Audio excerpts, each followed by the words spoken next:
Well, a former House Speaker is chiming in tonight on today's House proceedings, and he's blaming both sides of the political divide for what transpired today. Our Leah Cooper has the details. It's a classic case of the pot calling the kettle black. At least that's how former House Speaker Halson Moultrie's labeling the chaos that erupted in the House of Assembly today.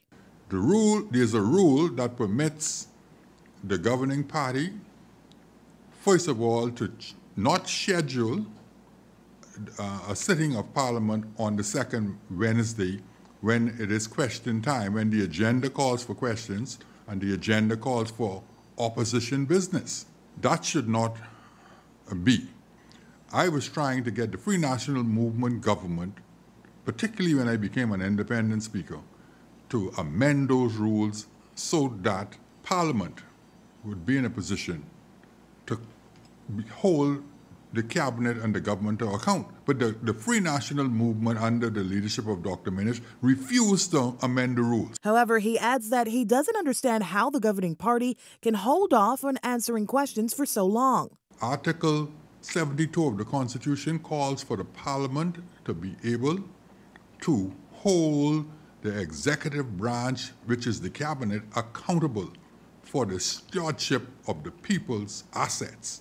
Moultrie further notes that opposition leader Michael Pintard chairs the Public Accounts Committee, meaning that he has the power to summon the Prime Minister, the Deputy Prime Minister, any minister of the government, any permanent secretary, any department head, and any individual who has a contract with the government to determine whether the government is getting value for its money.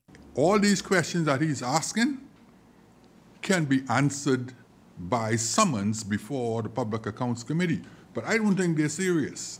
We reached out to opposition leader Michael Pintard, who tells us he's already taken those steps. We have met in the Public Accounts Committee. We have put questions, we've sent out letters, and we have numerous permanent. In fact, I believe only one permanent secretary to date has responded to the letters we have sent out. As a result of that, commencing next week, you will see permanent secretaries come before the Public Accounts Committee who have, in fact, been summoned. So we are, in fact, availing ourselves of that mechanism. And as for the management of today's proceedings, Moultrie says the Speaker's discretion is unfettered. And the Speaker makes a determination based on the circumstance that is presenting her.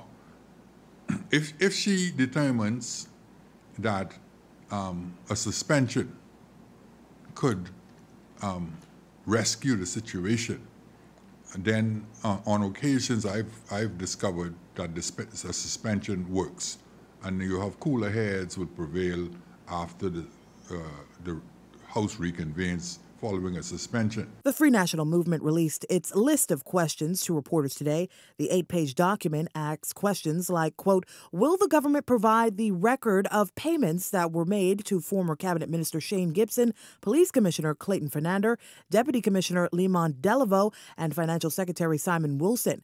And, quote, will the government provide the records of all funds owed to all government corporations by FTX or any of its subsidiaries? Leader of Government Business, Minister Obi Welchcombe, has gone on record to indicate that the government intends to answer these questions on the 20th of this month when House resumes.